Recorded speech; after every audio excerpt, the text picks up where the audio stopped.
லூக்கா எழுதின சுவிசேஷம் 11ஆம் அதிகாரம் 31வது வசனத்தை வாசிங்க. தென் தேசத்து ராஜஸ்திரீ சாலமோனுடைய ஞானத்தை கேட்க பூமியின் எல்லைகளிலிருந்து வந்தாள். இதோ, சாலமோனிலும் பெரியவர் இங்கே இருக்கிறார். ஆதலால் நியாய தீர்ப்பு நாளிலே அந்த ராஜஸ்திரீ இந்த சந்ததியாரோடு எழுந்து நின்று இவர்கள் மேல் குற்றம் சுமத்துவாள். கண்களை மூடுவோம். நல்ல தகப்பனே, எங்கள் சர்வ வல்லமை உள்ள ஆண்டவரே, இந்த அருமையான நேரத்திற்காக உமக்கு ஸ்தோத்திரம். மகிமையுள்ள கரத்தில் நாங்கள் தாழ்த்துகிறோம் ஆண்டவரே. உம்முடைய எடுபடாத நல்ல பங்கை பெறும்படி நாங்கள் வந்திருக்கிறோம் ஆண்டவரே. உம்முடைய பாதப்படியில் உட்கார்ந்து உம்முடைய வசனத்தை நாங்கள் கேட்கிறோம். எங்களுக்கு சொல்லித்தாங்க ஆண்டவரே, எங்களுக்கு போதித்தரலும் ஆண்டவரே. அந்த வார்த்தைகள் எங்களுக்குள்ளே ஊடுருவட்டும் ஆண்டவரே, எங்களுக்குள்ளே பதியட்டும் ஆண்டவரே. காலகாலமாக அந்த வார்த்தைகள் எங்களுக்குள்ளேருந்து பேசட்டும் அப்பா. ஜீவனுள்ள நித்திய ஜீவனுள்ள வார்த்தைகள் எங்களுக்குள்ளே வரட்டும் ஆண்டவரே. நீர் பேசும், நீர் இடைப்படும். எங்கள் ஆண்டவர் இயேசுவின் நாமத்தில் பிதாவே, அல்லேலூயா. சாலமோனிலும் பெரியவர் இங்கே இருக்கிறார் அப்படிங்கிறதுல தான் நாம் இன்னைக்கு பார்க்க போகிறோம்.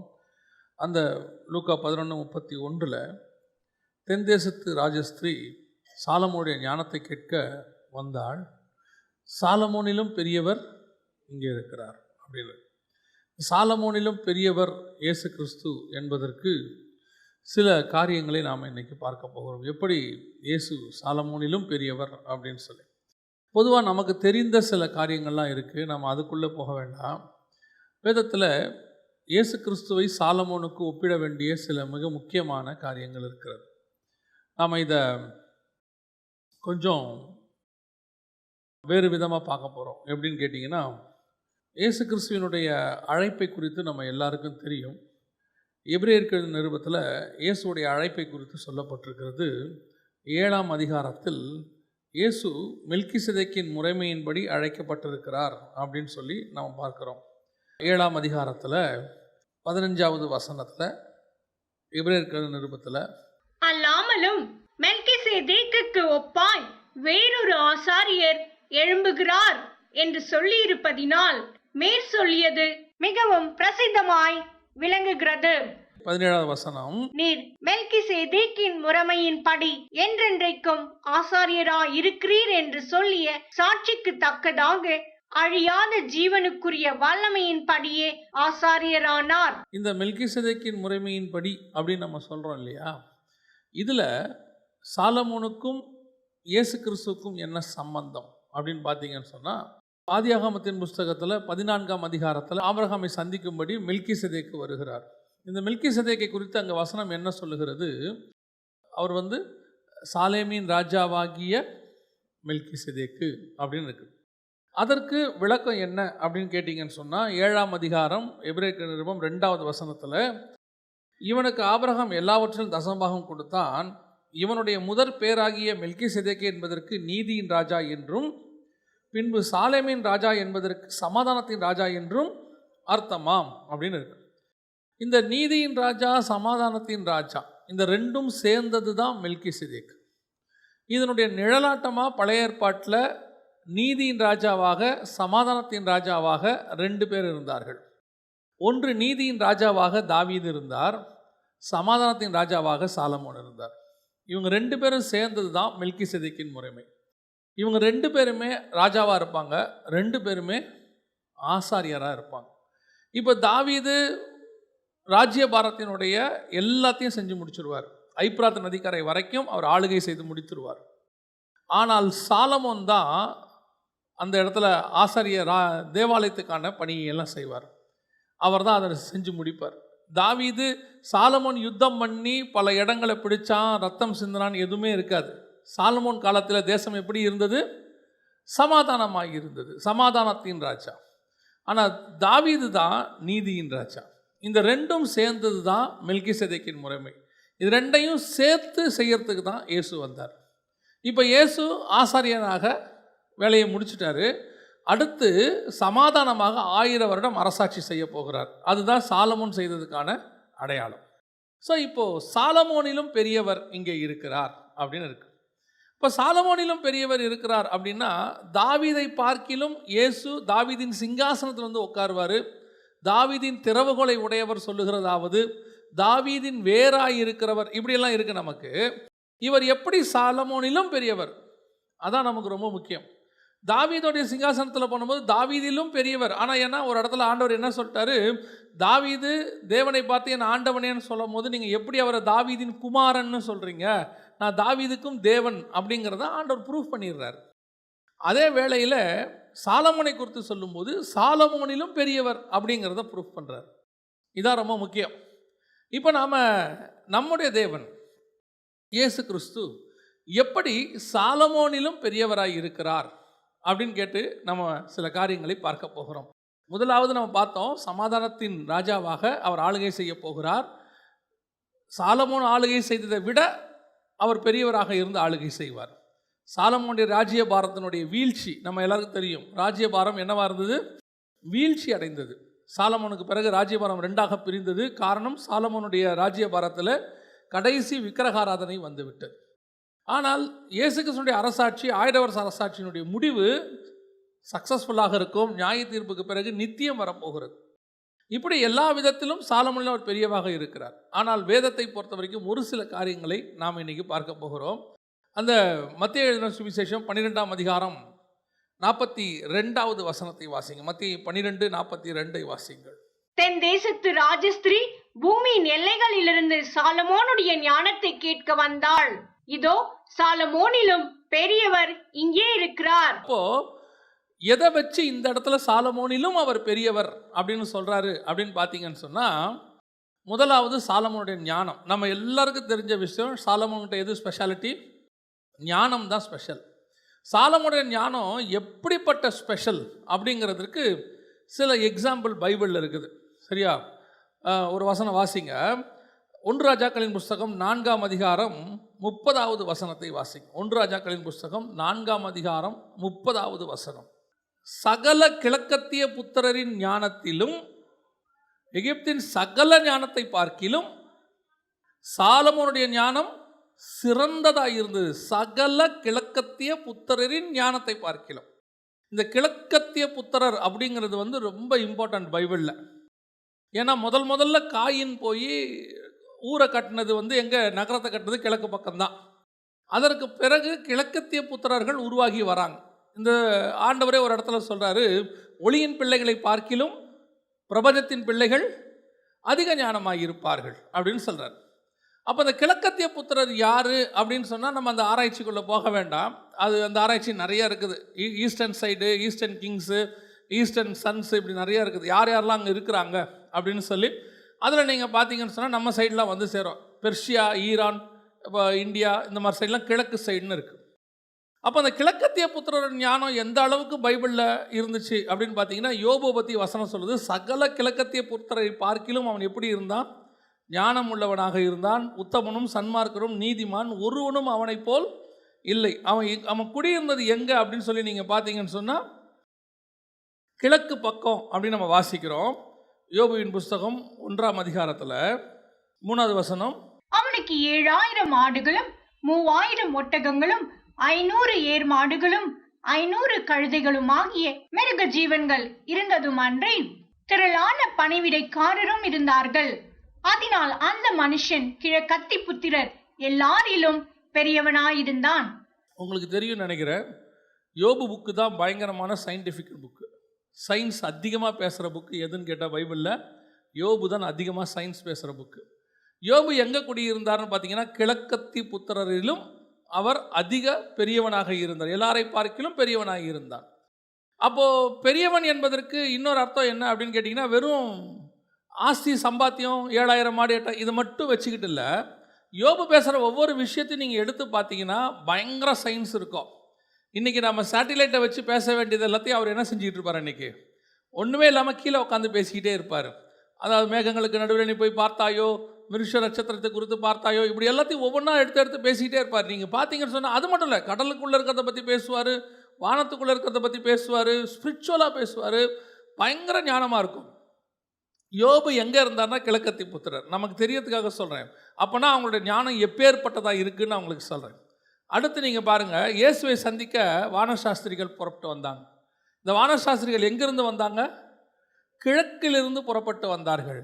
அப்போ இவங்க நல்லா கவனிச்சுக்கொள்ளுங்க, நம்ம இன்னைக்கு இஸ்ரவேலரை ஞானம் உள்ளவர்கள்னு சொல்கிறோம், சகல ஜனங்களை பார்க்கிலும் ஞானம் உள்ளவர்கள்னு நம்ம சொல்கிறோம்.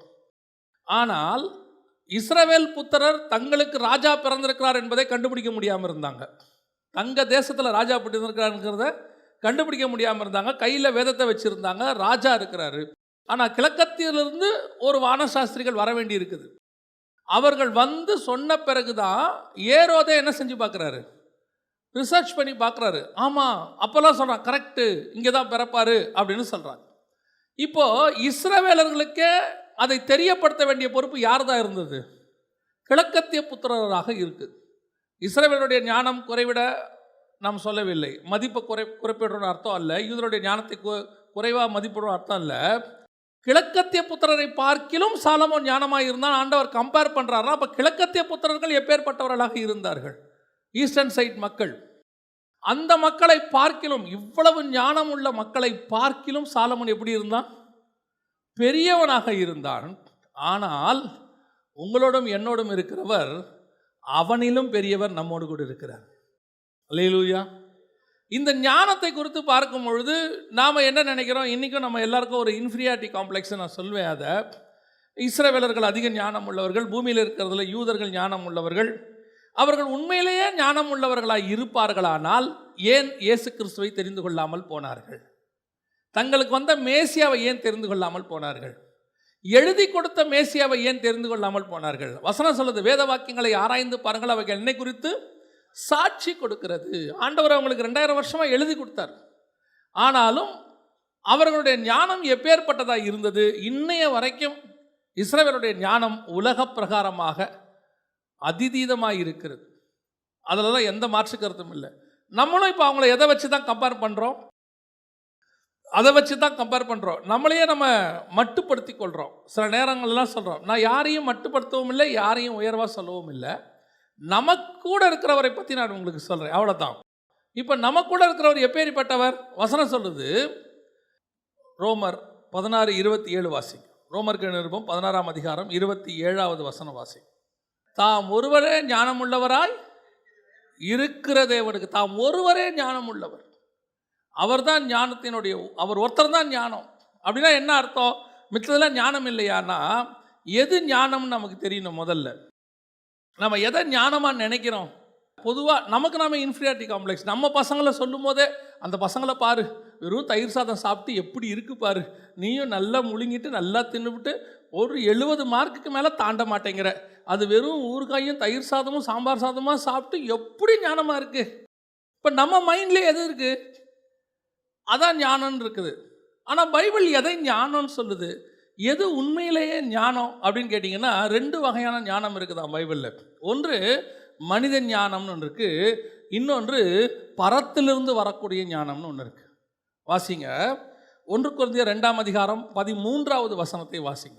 1 கொரிந்தியர் 2:13 வாசிங்க. அவைகளை நாங்கள் மனுஷ ஞானம் போதிக்கிற வார்த்தைகளால் பேசாமல், மனித ஞானத்தோடு கூட பேசுறது. இன்னொன்று கவனிக்கொள்ள, இதுக்கு பேர் தான் மனித ஞானம். இன்னைக்கு மனித ஞானத்தை நீங்கள் எடுத்துக்கிட்டிங்கன்னா உண்மையிலேயே பல பிரசங்கியார்களை விட அரசியல்வாதிகள் பயங்கர ஞானமாக இருக்கிறாங்க. எப்படி பேசணும்னு தெரியும், எப்படி பேசக்கூடாதுன்னு தெரியும், எங்கே பேசணும்னு தெரியும், எங்கே பேசக்கூடாதுன்னு தெரியும், எந்த இடத்துல எப்படி பேசணும்னு தெரியும். நீங்கள் பாருங்கள், சில ஆட்கள் பயங்கரமான செலிப்ரிட்டியாக இருப்பான், மேடையில் பேச தெரியாது. சில ஆட்கள் பயங்கர டேலண்டாக இருப்பான், அவனுக்கு ப்ரெசன்ட் பண்ண தெரியாது. ஆனால் இந்த மனித ஞானத்தை நீங்கள் எடுத்துக்கிட்டிங்கன்னா உலக பிரகாரமாக இருக்கிற எத்தனையோ பேர், நீங்கள் பாருங்கள், இது ரொம்ப ஆச்சரியமான ஒரு விஷயம். சேத்தின் வம்சத்தாருக்கும் காயின் வம்சத்தாருக்கும் டிஃபரன்ஸ் பாருங்கள். சேத்தின் வம்சத்தார் தேவனை தொழுது கொண்டார்கள், அதில் எந்த மாற்று கருத்தும் இல்லை. ஆனால் காயின் வம்சத்தார் தான் எல்லாத்தையும் கண்டுபிடிச்சாங்க. இந்த பூமியில் இருக்கிற மிக முக்கியமான காரியங்கள், பூமிக்கு அடியில் உள்ளது மேலே உள்ளது எல்லாத்தையும் அவன் தான் கண்டுபிடிப்பான். இரும்பு பித்தளை முதலானவைகளை அவன் தான் கண்டுபிடிப்பான். மியூசிக்கை அவன் தான் கண்டுபிடிப்பான். நாதஸ்வரத்தை அவன் தான் கண்டுபிடிப்பான். காயின் சந்ததியார்னு பைபிளில் இருக்கு. காயின் சந்ததியார் உலகத்தின் ஞானம், அதான் வசனம் சொல்லுது, மனித ஞானம். அதுக்கு கம்பேரபிளே கிடையாது, பயங்கரமாக இருக்குது, அவங்க பயங்கரமாக செய்கிறாங்க. ஆனால் உங்களுக்கு எனக்கு கொடுக்கப்பட்டிருக்கிற ஞானம் இருக்குல்ல, மேபி நம்ம உலக பிரகாரமாய் குறைவாய் கூட இருக்கலாம். உலக பிரகாரமாய் நாம் அவரோடு அளவிடும் போது நாம் கொஞ்சம் குறைவாய் கூட இருக்கலாம். ஆனால் உங்களுக்கு எனக்கு கொடுக்கப்பட்டிருக்க ஞானம் எப்படி தெரியுமா? வாசிங்க, யாக்கோபின் புஸ்தகம் 3ஆம் அதிகாரம் 15வது வசனத்தை வாசிங்க. யாக்கோபு 3ஆம் அதிகாரம் 15வது வசனத்தை வாசிங்க. இப்படிப்பட்ட ஞானம் பரத்திலிருந்து இறங்கி வருகிற ஞானமாயிராமல் லௌகீக சம்பந்தமானதும் ஜென்ம சுபாவத்துக்குரியதும். அப்ப 2 ஞானம் இருக்கு. ஒன்று மனித ஞானம், இன்னொன்று பரத்திலிருந்து இறங்கி வருகிற ஞானம். இன்னைக்கு உங்களுக்கு எனக்கு எந்த ஞானம் இருக்கு? இன்னைக்கு உலக பிரகாரமாய் நாம் கொஞ்சம் ஞானத்தில் குறைவுள்ளவர்களாக இருந்தாலும் பரவாயில்லை. நான் எப்பவும் சொல்வேன், பிள்ளைகளை எப்பவும் உலக பிள்ளைகளோட கம்பேர் பண்ணவே கூடாது. உலகத்தின் பிள்ளைகளோட கூட உங்கள் பிள்ளைகளை தயவு செய்து கம்பேர் பண்ணவே கூடாது. இன்னொன்று என்ன சொல்லுவாங்க, உலக பிள்ளைகளை இப்படி மார்க் எடுக்கும் போது நீ ஏன் எடுக்கக்கூடாது? பைபிள் அப்படி இல்லை. பைபிள் என்ன சொல்லுது? உலகத்தின் பிள்ளைகள் நம்ம பிள்ளைகளை பார்க்கல எப்படி தான் இருப்பாங்க? ஞானம் உள்ளவங்கள தான் இருப்பாங்க. ஏன்னா அவனுக்குரிய ஞானம் பூமிக்குரிய ஞானம், அழிகிற ஞானம். ஒரு நாள் அந்த ஞானம் இல்லாமல் போகும். சாலமோனுக்கு ஞானம் இருந்தது, அந்த ஞானம் பூமிக்குரியதாக இருந்த ஞானம் எல்லாம் அழிஞ்சு போச்சு. சாலமோன் பூமிக்குரியதில் என்னென்ன கண்டுபிடிச்சாருன்னு நம்மக்கிட்ட இல்லவே இல்லை. பாருங்க, என்ன பண்ணாருன்னே இல்லை. ஆனால் அவர் பரத்துக்குண்டான ஞானம்னு ஒன்று இருந்துச்சு, அது மட்டும்தான் இன்றைக்கி நம்ம கையில் இருக்குது. அது நீதிமொழிகளாக இருக்கட்டும், உன்னத பாட்டாக இருக்கட்டும். இன்றைக்கி நம்ம எந்த ஞானத்தை அதிக ஃபோக்கஸ் பண்ணுறோம்? இன்றைக்கி நாம் நம்ம பிள்ளைகளுக்கு எதை அதிகமாக இன்சிஸ்ட் பண்ணுறோம்? நாம் இந்த உலக ஞானத்தை தான் அதிகமாக சொல்கிறோம். நான் திருப்பியும் சொல்கிறேன், உலக ஞானம் வேணான்னு சொல்லலை, பைத்தியமாக இருங்கன்னு சொல்லலை. ஆனால் உலக ஞானத்தோடு கூட தேவ ஞானத்தோட கம்பேர் பண்ணாதீங்கன்னு சொல்கிறேன். அதோட கேட்டகரியே வேறு, கேட்டகரி லெவலே வேறு. இப்போது மல்யுத்தம் பண்ணுறவனை கொண்டு வந்து கராத்தே போடுறவனோட, பாக்ஸிங் போடுறவனோட, கிரிக்கெட் விளையாடுறவனை விட்டால் எப்படி இருக்கும்? ரெண்டும் வெவ்வேறு கேட்டகரி, ரெண்டும் பெஸ்ட்டு தான், இல்லைன்னு சொல்லலை. ஆனால் இது வேறு கேட்டகரி, அது வேற கேட்டகரி. நம்மளது பரத்துக்குரிய கேட்டகரி. அதை கொண்டு வந்து எதோட மிக்ஸ் பண்ணக்கூடாது? பூமியோடு கூட மிக்ஸ் பண்ணக்கூடாது. பூமியில் நமக்கு சர்வை பண்ணுறதுக்கு என்ன ஞானம் வேணுமோ அதை கர்த்தர் கொடுத்து வச்சிருக்கிறார். அந்த ஞானம் போதுமானதாக இருக்கிறது. அப்படியே ஒருவேளை நம்ம பிள்ளை மக்கா இருக்குன்னு வச்சுக்கோங்க, நம்ம பார்வையில் இல்லைங்க, கொஞ்சமாவது ஞானமாக இருக்க வேண்டாமா, சமயோஜித புத்தியே இல்லைங்க, அப்படியும் சிலது இருக்குது. அப்படி இருக்குதா? அதுக்கும் வசனம் என்ன சொல்லுது பாருங்க, ஒருவன் உங்களில் ஞானத்தில் குறைவுள்ளவனாய் இருந்தால் யாவருக்கும் சம்பூர்ணமாய் கொடுக்கிறவரிடத்துல கேட்க கடவன். அதுவும் யாக்கோபின் புஸ்தகத்தில் தான் இருக்குது, 1ஆம் அதிகாரம் 5ஆம் வசனத்தில். ஒருவேளை குறைவாக இருக்கும், சம்டைம்ஸ் இருக்கும், ஞானம் குறைவாக இருக்கும். எல்லாரும் எல்லா ஞானத்திலும் என்னவா இருக்க முடியாது, ஞானமாக இருக்க முடியாது. பாருங்க, ஒரு காலத்தில் கிரிக்கெட் ரொம்ப இருக்கும்போது பார்த்தீங்கன்னா தமிழ்நாட்டில் எல்லாரும் கிரிக்கெட் பேட் வச்சு விளையாடிக்கிட்டு இருப்பாங்க. நிறைய அப்பாக்களுக்கு வந்து பையனை கிரிக்கெட் பிளேயர் ஆக்கணும்னு என்ன இருந்துச்சு, ஆசை வந்துச்சு. அப்புறம் இந்த கம்ப்யூட்டர்ஸ்லாம் வந்த பிறகு, மைக்ரோசாஃப்ட் இதெல்லாம் வந்த பிறகு எல்லாருக்கும் பையனை என்ன வாங்கணும்னு ஆசை வந்துருச்சு. ஆமாம், ஐடியில் கொண்டு வந்தோம்னா, சாஃப்ட்வேரில் கொண்டு வந்தோம்னா எல்லாருக்கும் அதோட ஆசை வந்துருச்சு. அப்புறம் கொஞ்சம் பேர் அந்த மீடியாலாம் வந்த உடனே, விஸ்காம்லாம் வந்த உடனே எல்லாருக்கும் என்ன வந்துருச்சு, மீடியாவில் கொண்டு வந்துடணும்னு ஆசை வந்துருச்சு. எல்லாருமே ஒரே விஷயத்தான் படிக்கணும்னு இல்லை. கர்த்தர் ஒவ்வொருத்தருக்கு ஒன்று வச்சிருப்பாரு, அதில் அவனுக்கு ஞானத்தை கொடுத்துருப்பாரு. அந்த ஞானத்தை எப்படி பயன்படுத்தணும் தான் கர்த்தர்கிட்ட கேட்கணும். நம்ம ஒன்று முடிவு பண்ணி வச்சுருப்போம். அதுவும் சில அப்பா அம்மாங்களுக்கு சில கனவு இருக்கும், நான் தான் இன்ஜினியர் ஆக முடியல, நீயாவது ஆகு. இது மாதிரி அபத்தம் உலகத்தில் ஒன்று கிடையவே கிடையாது, தெரியுமா உங்களுக்கு? நம்மகிட்ட என்ன இருக்கோ அது அவங்ககிட்ட வரும். சரி, அப்படியே அவனுக்கு ஒரு ஆசை இருக்கு, அவனுக்கு என்ன இருக்குன்னு பார்க்கணும்ல. கர்த்தர் அவனுக்கு என்ன வச்சிருக்கிறாரு, என்ன ஞானம் அவனுக்கு கொடுத்துருக்கிறாரு. ஆண்டவர் எந்த டப்பாவையும் காலியாக அனுப்பவே இல்லை. எல்லாத்துக்குள்ளும் ஏதாவது ஒன்று என்ன செஞ்சுருப்பார், வச்சிருப்பார். ஏதாவது ஒன்று வச்சிருப்பார். எவனையும் மூளை இல்லாமல் கர்த்தர் என்ன செய்யலை, படைக்கவே இல்லை. என்ன அந்த மூளையை யூஸ் பண்ணுறதுல தான் கொஞ்சம் டிஃப்ரென்ஸ் இருக்குதே ஒழிய, மற்றபடி கர்த்தர் அத்தனை பேரையும் ஞானத்தோடு தான் வைத்திருக்கிறார். ஆனால் இந்த உலக ஞானத்துக்கு நீங்கள் கொடுக்குற இம்பார்ட்டன்ஸை விட எதுக்கு கொடுக்கணும் தெரியுமா? தேவனை பற்றிய ஞானத்துக்கு ரொம்ப இம்பார்ட்டன்ஸ் கொடுக்கணும். இன்றைக்கி உலகம் வந்து கடைசி காலத்தில் இருக்கிறதுனால அறிவை சார்ந்து இருக்கிறது. கடைசி காலத்தில் அறிவு பெருகி போகும் அப்படின்னு இருக்கு. இந்த அறிவை சார்ந்து இருக்கிறதுனால இந்த ஆவிக்குரிய பெற்றோரும் ஆவிக்குரிய பிள்ளைகளை கடைசி காலத்தில் இந்த அறிவு ஓட்டத்துக்குள்ளே ஓட விடுறாங்க. இல்லைனா நீ நடுத்தரில் நிற்ப, இல்லைனா நீ பிச்சை எடுப்ப, மூட்டை தூக்கி தான் சுமக்கணும், நாசமாக போயிடுவ. அப்படிலாம் ஒன்றும் இல்லை. படிக்காதவன்லாம் நாசமாக தான் போகணும்னு உலகத்தில் அவனுக்கு வேற ஏதாவது ஒன்று ஆண்டவர் வச்சிருப்பார். நல்லா படிக்கிறவன் படிக்கட்டும், சோத்திரம், பிரைஸ் தி லார்ட், இல்லைன்னு சொல்லலை. அத்தனை பேரையும் இப்போ எப்படி இருக்குது தெரியுமா? குதிரையையும் கழுதையையும் நாயையும் பூனையும் ஒன்றா சேர்த்து ஒரே ட்ராக்கில் ஓட விடுற மாதிரி இருக்குது. எல்லாம் ஒன்றா ஓடு. குதிரைக்கு ஓடுறதுக்கு அந்த ட்ராக் ஓகே, அந்த ட்ராக் எப்படி நாய்க்கு ஒத்து போகும்? அந்த ட்ராக் எப்படி பூனைக்கு ஒத்து போகும்? அது வேற ட்ராக், இது வேற ட்ராக். இன்றைக்கி நம்ம பிள்ளைகளை அப்படித்தான் கொண்டு வந்து விட்டு வச்சிருக்கிறோம். ஆனால் இந்த உலக பிரகாரமாக ஞானத்துக்கு நீங்கள் போராடுறீங்களே, ஆனால் கர்த்தர் நம்மைத்தான் விசேஷமாய் படைத்தார்னு பைபிள் சொல்லுது. அல்லேலூயா. அப்போ நம்முடைய ஞானம் பரத்துக்குண்டான ஞானமாக இருக்கிறது. உங்கள் பிள்ளைக்கு எந்த ஞானம் வேணுங்கிறத நீங்கள் தான் டிசைட் பண்ணணும். நான் இன்னும் சொல்லுவேன், பரத்துக்குரிய ஞானத்தை விட பூமிக்குரிய ஞானம் பார்ப்பதற்கு மேன்மையாக இருக்கும், புரோஜனமாய் கூட இருக்கும், காம்படிட்டிவ்க்கு கொஞ்சம் நல்லாவும் இருக்கும். எல்லாரோட கம்பேர் பண்ணி பார்க்கறதுக்கு நான் சொல்லுவேன், கர்த்தருடைய ஞானம் ஒருத்தனுக்கு வந்துட்டா எவனையும் கொண்டு போய் கர்த்தர் மேலே உட்கார வைப்பதற்கு வல்லமை உள்ளவராக இருக்கிறார். சிலருக்கு இல்லைங்க, நம்ம போட்டு ப்ரெஷர் கொடுத்து என்ன பண்ண போகிறோம்? அவங்ககிட்ட இல்லை, அவ்வளோதான், கெப்பாசிட்டி அவ்வளோதான். கவனிங்க, நமக்கு ஆண்டவர் ஒரு விசேஷித்த ஞானத்தை வைத்திருக்கிறார். எந்த ஞானம்? நான் சொல்லுவேன், நான் விசுவாசிக்கிறேன், சாலமோனிலும் பெரியவர் நம்மோடு கொடுக்கிறார். நீ உலகத்தை ஜெயிக்கிறதுக்காக ஞானம் வேணாம்ப்பா. நீ உலகத்தை எவ்வளவு ஜெயிச்சாலும் உலகம் அதை விட பெருசு. நீ அந்த உலகத்தோடு கூட அவன் உலகத்தான் சொல்கிறான், அவன் போராடட்டும், அவன் போராடணும். ஏன்னா அவனுக்கு வேறு வழி கிடையாது. மோட்டிவேஷ்னல் ஸ்பீக்கர்னு சொல்லுவான், இன்ஸ்பிரேஷன் ஸ்பீச்னு சொல்லுவான், இருக்கட்டும், அவங்க எல்லாம் பண்ணட்டும். உனக்கும் எனக்கும் தேவை மோட்டிவேஷ்னல் எதில் தெரியுமா? ஸ்பிரிச்சுவலி. வானத்துக்குரிய ஞானம், பரத்துக்குரிய ஞானம் உனக்கு எனக்கும் வரணும். இந்த ஞானம் பரத்திலிருந்து வந்ததாக இருக்கணும்.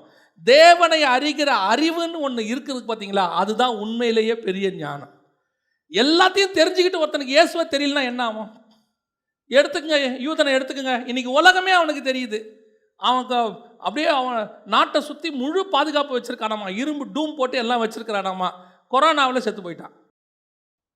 நம்ம என்ன பண்ண முடியும்? எவ்வளோ பாதுகாப்பு இருந்தாலும் ஏதோ ஒரு ஆபத்து இருக்கத்தான் செய்யும். உலக ஞானம் எப்பவுமே சொல்கிறேன், ஒரு லிமிட். தேவனுடைய ஞானம் மட்டும்தான் அன்லிமிட்டெட். கர்த்தருடைய ஞானம் அன்லிமிட்டட். அதை கேளுங்க ஆண்டவர்கிட்ட. நமக்கு எதுக்கு ஞானத்தை கேட்குறோம்? உலக பிரகாரமாக. நான் இன்னும் கொஞ்சம் விலாவரியாக சொல்கிறேன். எதுக்கு உலக பிரகாரமாக ஞானத்தை கேட்குறோம்? ஒன்று புகழ் அடையிறதுக்கு, இல்லை பணம் அடையிறதுக்கு, இல்லை எதிர்காலத்தில் நாம் சந்தோஷமாக வாழ்கிறதுக்கு. அதானே சொல்கிறோம். இதானே இந்த உலக ஞானம்? இதானே நான் சொல்கிறேன். நீங்கள் தேவ ஞானத்தை கேளுங்க. ஒருவேளை உங்களுக்கு உலக ஞானத்தையும் கர்த்தர் கொடுப்பார், நான் இல்லைன்னு சொல்லலை. தேவ ஞானத்தை கேளுங்க. நீங்கள் எதெல்லாம் இங்கே எதிர்பார்க்குறீங்களோ தேவ ஞானத்தை வைத்து கர்த்தர் அதை தருவதற்கு வல்லமை உள்ளவராக இருக்கிறார். பைபிளில் படித்தவங்க நிறைய பேர் மேலே வந்திருக்கிறாங்க, குறைவாக சொல்லலை. தானியேல் பயங்கரமான படிப்பாளி, மோசே பயங்கரமான படிப்பாளி, பவுல் சிறந்த படிப்பாளி, இருக்குது பைபிளில் இருக்குது. எஸ்ரா நல்ல படிப்பாளி, லூக்கா நல்ல படிப்பாளி, மத்தேயு டாக்ஸ் கலெக்டர். யாரும் படிக்காதவங்கல்ல, அதுக்கு ஈக்குவலாக படிக்காதவர்களையும் கர்த்தர் மேலே கொண்டு வந்திருக்கிறார். தேவனுடைய பார்வையில் படித்தவன் படிக்காதவங்கிற பாகுபாடே கிடையாது. யாக்கோபு ஆடு மேய்க்கிறவர். ஒரு பக்கத்துக்கு நீங்கள் எடுத்துக்கிட்டால் யாக்கோபு ஆடு மேய்க்கிறவராக இருக்கிறாரு. இன்னொரு பக்கம் பேதுருவும் யோவானும் மீன் பிடிக்கிறவங்களா இருக்கிறாங்க. கர்த்தர் எந்த ஞானத்தை ஃபோக்கஸ் பண்ணுறாருன்னு பார்க்குறேன். இப்போ யோசித்து பாருங்கள், நல்ல சம்பாத்தியம் படித்தவனுக்கு தேவ ஞானம் இல்லை, கர்த்தர் தான் தெய்வம்னு அவனுக்கு தெரியல, பணம் தான் முக்கியம் நினச்சிட்டு போயிட்டான். ஆனால் படிப்பறிவு இல்லாத எங்களை கொண்டுன்னு பேதுரு சொல்கிறாரு. அவருக்கு யார் மேசியான்னு தெரியுது, பின்னாடியே வந்துட்டார். இப்போ எந்த ஞானம் நமக்கு தேவை? எல்லாத்தையும் படித்து சம்பாரித்து முடித்து 65 வயசுக்கு மேலே இப்போ தாங்க நான் இயேசுவை பற்றியே தெரிஞ்சுக்கிட்டேன், இப்போ தான் எனக்கு இயேசுவை வந்து இப்போயாவது வந்ததே சோத்திரம். ஆனால் இதுவே 25 வந்திருந்தா அடுத்த 40 வருஷம் அநேகரை கர்த்தருக்கு உட்படுத்தி இருக்க முடியும், கர்த்தருக்காக எழும்பி பிரகாசிக்க முடியும். இன்றைக்கும் நம்ம ஆட்களுக்கும் சொல்கிறேன், நம்ம சர்ச்சுக்குள்ளே உட்காந்துருக்கிறவங்களுக்கு சொல்கிறேன், இன்றைக்கி இவங்களும் உலக ஞானத்தோடு தான் காம்படிட் பண்ணிகிட்டே இருக்காங்க, போட்டி போடுறாங்க.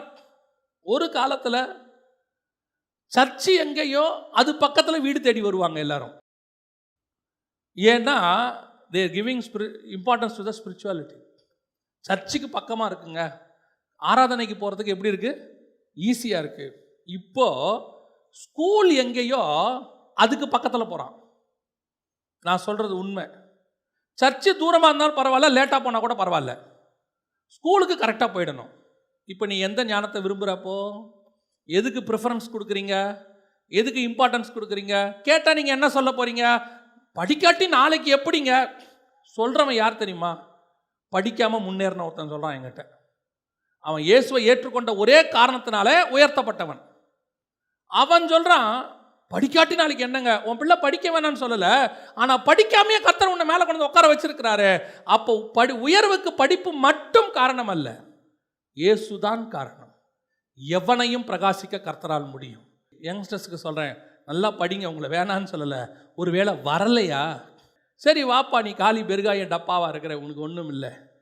ஆனால் அது ஒரு கிருபை தெரியுமா? நம்மக்கிட்ட ஒன்றும் இல்லைன்னா கர்த்தர் இருப்பார். சில நேரத்தில் நம்ம எதையாவது கையில் வச்சுருந்தோன்னா நமக்கு ஒரு நம்பிக்கை இருக்கும், இதை வச்சு மேலே வந்துடலாம் அப்படின்னு ஆண்டவர் சொல்லுவார். அப்போ மேலே வா. நம்ம என்ன பார்த்து சொல்லுவார், பாவம் அந்த பிள்ளைக்கு ஒன்றும் இல்லை, செவள பிள்ளையாக இருக்குது, தோல் மேலே தூக்கி போட்டு ஆண்டவர். சில ஆடை பாருங்கள், நல்லா நடக்கிற ஆட்டெல்லாம் நடக்க விட்டுருவார் மெய்ப்பன். சில ஆடு கொஞ்சம் மெதுவாக நடந்துச்சுன்னா என்ன பண்ணிடுவார், தூக்கி தோல் மேலே தூக்கி போட்டு வருவார். சரி வா, இதுக்கு நடக்க முடியல. அந்த மாதிரி நம்மளால் நடக்க முடியாத ஆடு. ஒருவேளை நீ நடக்க முடியாத ஆடாக இருந்தாலும் கவலைப்படாதே, ஒரு மெய்ப்பன் தோளின் மேல் போட்டு உன்னை கொண்டு வருவதற்கு வல்லமை உள்ளவராக இருக்கிறார். அவர் நினச்ச இடத்துக்கு உன்னை கொண்டு வந்து சேர்த்துருவார். அல்லேலூயா. யார் கண்களுக்கு முன்பாக தாழ விடவே மாட்டார். இயேசுவை நீ ஏற்றுக்கொண்டதுனால தாழ்ந்து போயிட்ட, நீ நாசமாக போயிட்டேன்னு உன்னை சொல்லவே விடவே மாட்டார் ஆண்டவர்.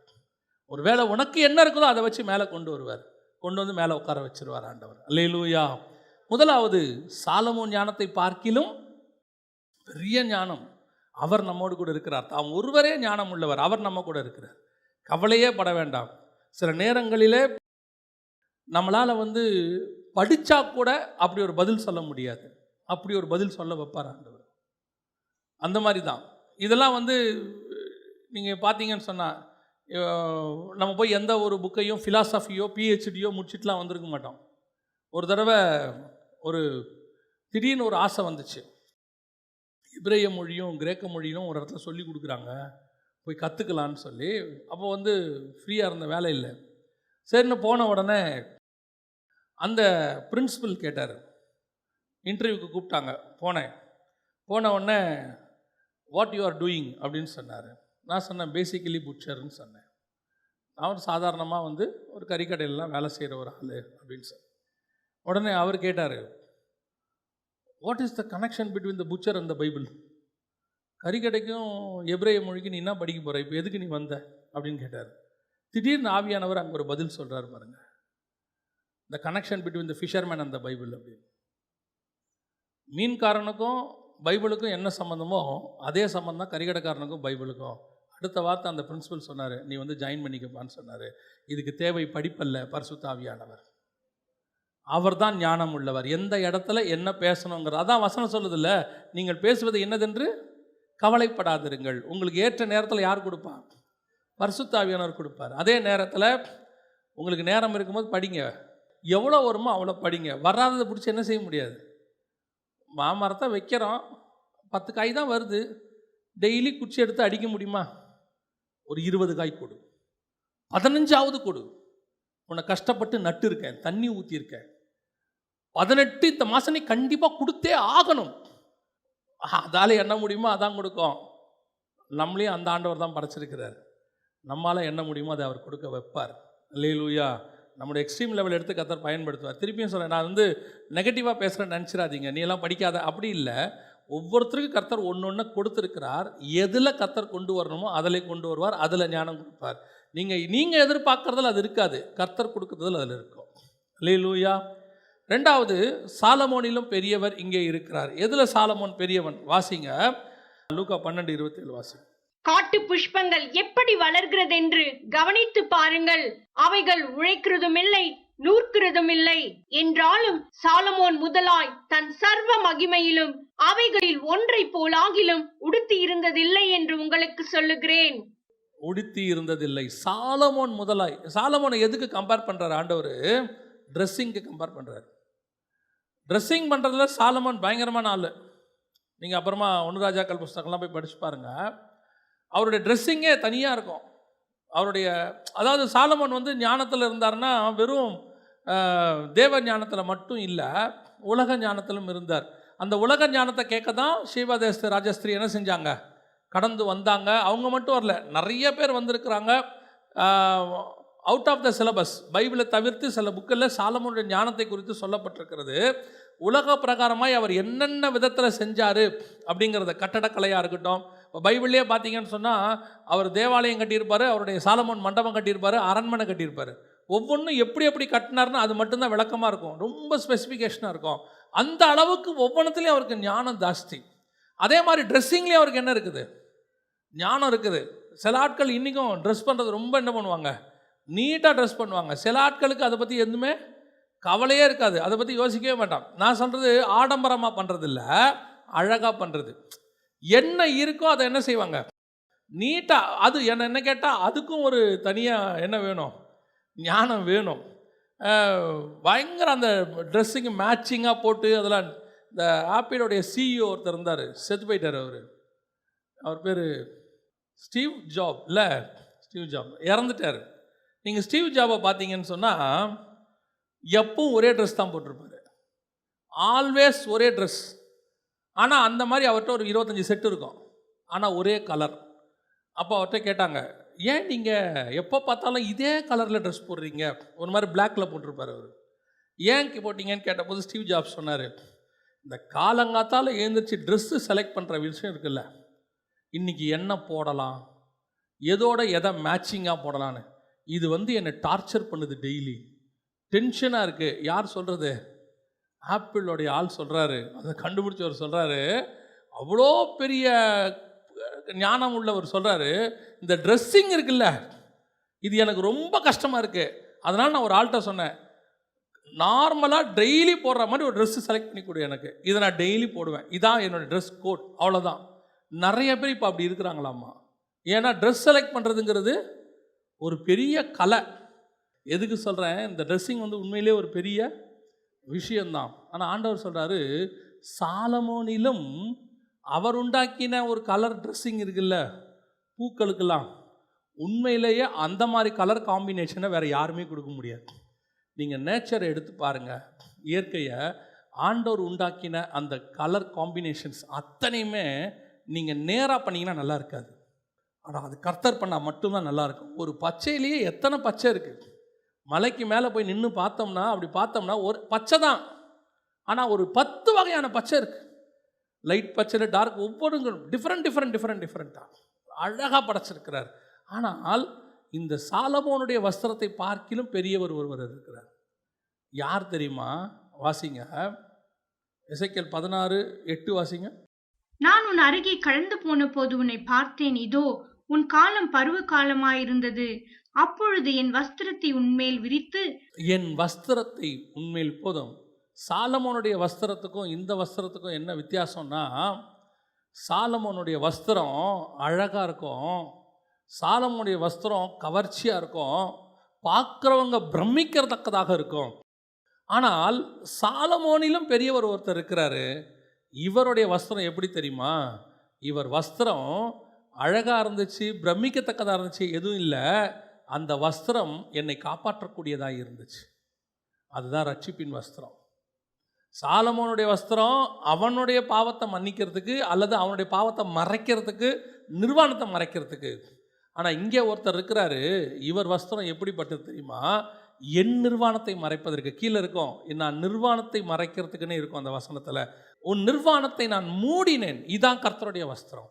சாலமோனிலும் பெரிய வஸ்திரம், சாலமோனிலும் பெரியவர் எப்படி இருக்கிறார் அப்படின்னு கேட்டிங்கன்னா, சாலமோன் போட்டது பார்க்குறதுக்கு அழகாக இருக்குதுப்பா, அது மாற்றி ஆகணும். ஒரு நாளைக்கு ஒன்று மாற்றணும், இல்லை 2 நாளைக்கு ஒன்று போடலாம், மாற்றணும். ஆனால் அவனை விட பெரியவர் ஒருத்தர் இருக்கிறார், அவருடைய வஸ்திரம் எப்படி தெரியுமா? அது அழகாக இருந்துச்சு, சுத்தமாக இருந்துச்சு, அப்படி இருந்துச்சுன்றதெல்லாம் ரெண்டாவது. அந்த வஸ்திரம்தான் என்னை காப்பாற்றினது, என் நிர்வாணத்தை மூடியது, என் பாவத்தை மூடியது. நாம் ஆண்டவர் படைக்கும் போது மனுஷன் நிர்வாணமாக இருந்தான், நிர்வாணமாக இல்லை மனுஷன். அவனை ஒரு மகிமை மூடி இருந்தது. அந்த மகிமை அவன் நிர்வாணத்தை வெளியே தெரியாதபடி மூடி இருந்துச்சு. The presence, God's presence. அந்த மகிமை தான் பழம் சாப்பிட்டோன்னு போச்சு, நிர்வாணம் வந்துச்சு. இப்போ இயேசு கிறிஸ்து சிலுவையில் தொங்கி தன் வஸ்திரத்தை அந்த இடத்துல இழக்கிறார். அவருடைய வஸ்திரத்தை எடுத்து அவர்கள் சீட்டு போட்டார்கள். இயேசு வஸ்திரம் இல்லாதவராய் இருக்கிறார். அந்த வஸ்திரம் இப்பொழுது மனுஷன் கைக்கு வந்துருச்சு, என் கைக்கு வந்துருச்சு. அந்த வஸ்திரம் என்னை மூடக்கூடியதாக இருக்கிறது. அதுதான் சாலமோனிலும் பெரியவர். சாலமோன் அவனுக்கு வஸ்திரத்தை வாங்கிட்டான், இவரோ எனக்கு வஸ்திரத்தை வாங்கி கொடுத்துட்டார். என் மேல் அவர் வஸ்திரத்தை மூடிட்டார். இந்த வஸ்திரம் தான் இன்னைக்கு என்னை கொண்டு போய் பரலோகத்தில் நிற்க வைக்கிற வஸ்திரமாக இருக்குது. நீதியின் வஸ்திரம்னு பைபிள் சொல்லுது வெளிப்படுத்தின விசேஷத்தில். அந்த வஸ்திரத்தை கர்த்தர் உன் கையிலையும் என் கையிலையும் கொடுத்துருக்கிறார். நீங்கள் வெளியே என்ன போட்டிருக்கீங்கன்றதே முக்கியமே கிடையாது. எவ்வளவு அழகாக வேணால் போடுங்க, இதை விட அழகாக இன்னொருத்தர் போட்டுருவாங்க. எவ்வளவு நீங்கள் டிசைனர் சாரீஸ்ன்னு சொல்கிறான், கடைக்கு போனால் அது ஒன்று தாங்க வரும் இந்த மாதிரி, 2 தாங்க வரும் இந்த மாதிரி, வேறு கடையவே கிடையாதும்பான். அது ரொம்ப விலை கூடையாமா. அவன் சொல்கிறான் இந்த மாதிரி வேறு கிடையவே கிடையாதுங்க, உலகத்திலே கிடையாது. இன்னொரு இதோ யூகேல ஒரு கடை இருக்குதாம்மா, ஒரு கோட் தைப்பாங்களாமா. அந்த கோட்டு எத்தனையோ 1000, ஆனால் அந்த மாதிரி உங்களுக்கு மட்டும்தான் தைச்சி கொடுப்பாங்க, அதில் உங்கள் பேரை போட்டு தான் கொடுப்பாங்களாமா. அப்படி இருக்காமா கோட்டெல்லாம். நீ என்ன வேணால் உலகத்தில் இருக்கிறத போட்டு பாருங்க, எவ்வளவு அழகாக வேணால் ட்ரெஸ் பண்ணி பாருங்க, ஆனால் இது எதுவுமே உங்களை திருப்திப்படுத்தாது. என்னைக்கு தேவனுடைய வஸ்திரமாகிய ரட்சிப்பு உங்கள் மேலேயும் என் மேலேயும் வந்துச்சோ, அன்னைக்கு இந்த வஸ்திரத்தின் மேலே இருக்கிற எல்லா ஆசையும் போயிடும். அந்த மேலான வஸ்திரம் ஒன்று நம்மை மூடிக்கொள்ளும். அதுக்கப்புறம் உண்மையிலே சொல்லுவேன், நீங்கள் கர்த்தரோட ரொம்ப நெருங்க நெருங்க நெருங்க நெருங்க இந்த வஸ்திரத்தின் மேலே உள்ள ஆசையெல்லாம் போக தொடங்கிடும். சிலர் கட்டாயமாக ஒயிட் அண்ட் ஒயிட்டுக்கு வந்துடுறாங்க. கட்டாயமாக ஒயிட் அண்ட் ஒயிட், நாங்கள் எங்கள் சபையில் ஒயிட் அண்ட் ஒயிட் தான் போடுறாங்க, நாங்களும் போடுறோம். சிலர் 1ஆம் தேதி ஆனால் ஒயிட் அண்ட் ஒயிட்டில் வருவாங்க கம்யூனியன் எடுக்கிறதுக்கு. நான் அதை சொல்லலை. அந்த கட்டாய ஒயிட் அண்ட் ஒயிட் இல்லை, உன்னை அறியாமலேயே உங்களுக்குள்ள வஸ்திரத்தை பற்றினதான அந்த ஆசை போயிட்டே இருக்கும் கொஞ்சம் கொஞ்சமாக. இந்த மேலான வஸ்திரம் அல்ல, இதை எதை போட்டாலும் கவலை இல்லைங்க. இது என்ன கலரை ஏதோ ஒன்று டீசெண்டாக ட்ரெஸ் பண்ணும், அவ்வளோதான். எந்த கலரோ ஒன்று போட்டு போகிறோம், டீசெண்டாக இருக்குது. லக்ஸுரியாக இல்லை, நான் சொல்கிறது டீசெண்டாக இருக்குது. ஆனால் இந்த வஸ்திரத்தின் மேல் உங்களுக்கு எந்த ஆசையும் இருக்காது. உங்களுடைய ஆசை முழுக்க முழுக்க உள்ளே மூடி இருக்கிற மகிமையின் வஸ்திரத்தின் மேலே இருக்கும். நீ பாவம் செஞ்ச உடனே அந்த வஸ்திரம் கொஞ்சம் விலகி உன் நிர்வாணம் தெரியும் பாருங்க, உனக்கு ஒரு குற்ற உணர்வு வரும். ஐயோ நான் என்ன செஞ்சிட்டேன், பாவம் செஞ்சுட்டேன். உன்னை அறியாமலேயே ஏதோ தேவனை விட்டு தூரம் போன மாதிரி இருக்கும். ஆதாம் ஓடி போய் ஒளிஞ்சா மாதிரி இருக்கும். நீங்கள் ஓடி திருப்பி என்ன பண்ணுவீங்க, அந்த பாவத்தை திருப்பி அறிக்கை இட்டு தேவனோடு கூட ஒப்புரவானா தான் உங்களுக்கு என்ன ஆகும், அந்த சமாதானம் வரும். அது வரணும். ஒருவேளை நீங்கள் அப்படி தேவனோட தூரம் போன பிறகு ஐயோ இப்படியே தான் இருக்குது, பேசாமல் இதுக்கு பதிலாக வேறு ஏதாவது ஆல்டர்னேட், சில ஆட்கள்லாம் இருக்கான், இதுலேருந்து ஆல்டர்னேட் கொஞ்ச நேரம் போய் ஏதாவது டிவி பார்ப்போம், கொஞ்ச நேரம் மொபைல் பார்ப்போம், இல்லை கொஞ்ச நேரம் வேறு ஏதாவது பாவம் செய்யணும்னு போயிட்டானா அதுக்கப்புறம் தேவனுக்கு அவனுக்கு இருக்கிற அந்த தொடர்பு என்னவாயிடும், துண்டிக்கப்பட்டுரும். அதுக்கு பிறகு தன்னுடைய பாவம் நிர்வாணமாக இருக்குன்னு அவனுக்கு தெரியாமே போயிடும். ஆண்டவர்கிட்ட ஒரு சின்ன கேப் வந்தோடனே உனக்குள்ள ஒரு குற்ற உணர்வு ஒன்று வரும். ஐயோ நான் என்ன செஞ்சுட்டேன், பாவம் செஞ்சுட்டேன், தேவனை விட்டு கொஞ்சம் தூரம் போகிறேன்னு. உடனே நீ அந்த என்ன பண்ணிடணும், அந்த கேப்பை சரி பண்ணணும். அதுதான் உன் நிர்வாணத்தை மூடுறது. திருப்பி அந்த மகிமை மூடிடும். நீ மேலே போட்டிருக்கிறதில்ல, உள்ளே போட்டிருக்கிற வஸ்திரம், அதை உணரணும். அந்த வஸ்திரம் தேவனுடையது, அது தேவன் கொடுத்தது. அந்த வஸ்திரத்துக்கு ஈக்குவலான வஸ்திரம் உலகத்தில் வேறு கிடையவே கிடையாது.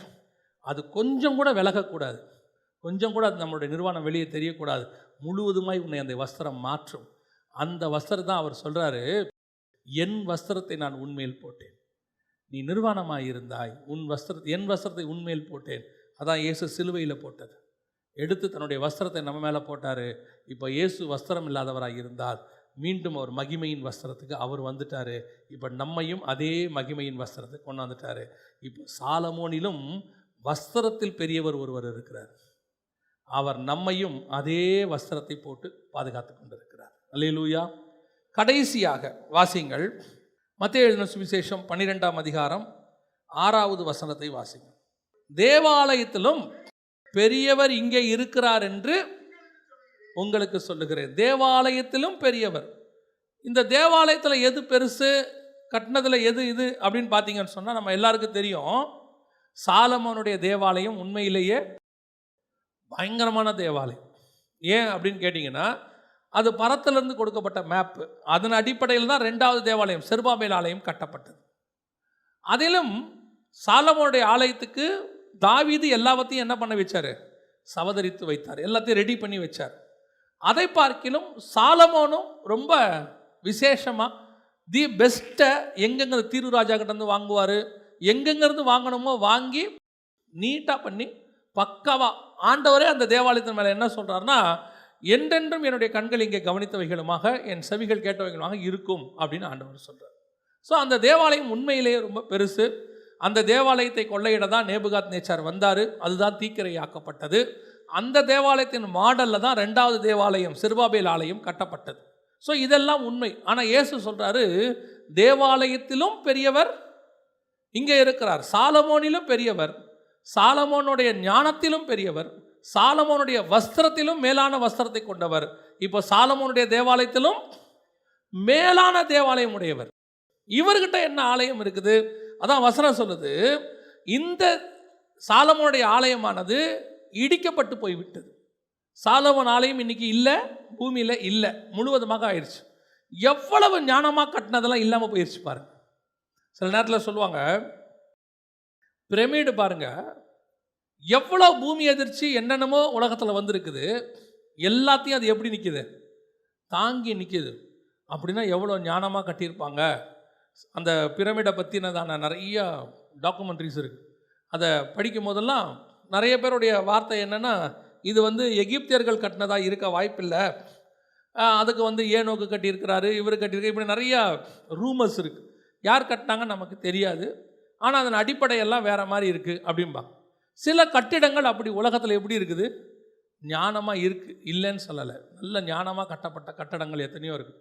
இப்போ சைனா வால் இருக்குது, எத்தனையோ கட்டடங்கள் ஞானமாக கட்டப்பட்டுச்சு. ஆனால் சாலமோனுடைய தேவாலயம் இந்த மாதிரி பயங்கர ஸ்ட்ராங்கெல்லாம் கிடையாது, பிரமிடு மாதிரி கிடையாது, சைனா வால் மாதிரி கிடையாது. ஆனால் சாலமோன் தேவாலயம் ஸ்பிரிச்சுவலி கட்டப்பட்டது. ரொம்ப இம்பார்ட்டண்ட்டான ஒரு கட்டடம்.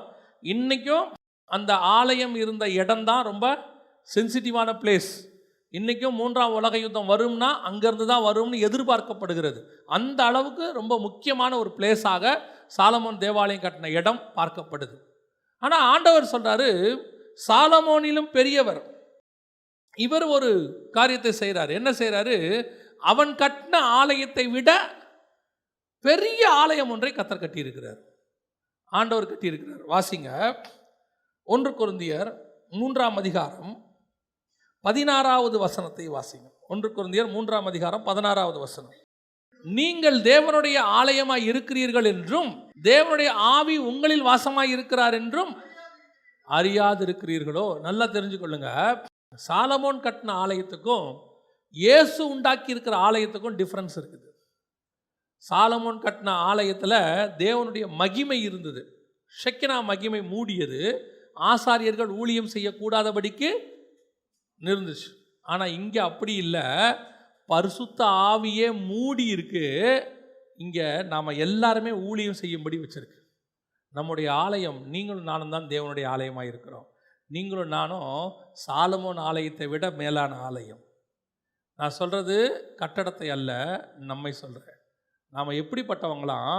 சாலமோன் கட்டின தேவாலயத்தை விட மேலான தேவாலயம் நம்ம ஆலயம். ஏன்னா அந்த ஆலயம் இடிக்கப்பட்டது, இந்த ஆலயம் இடிக்கப்படாது, எடுக்கப்படும்.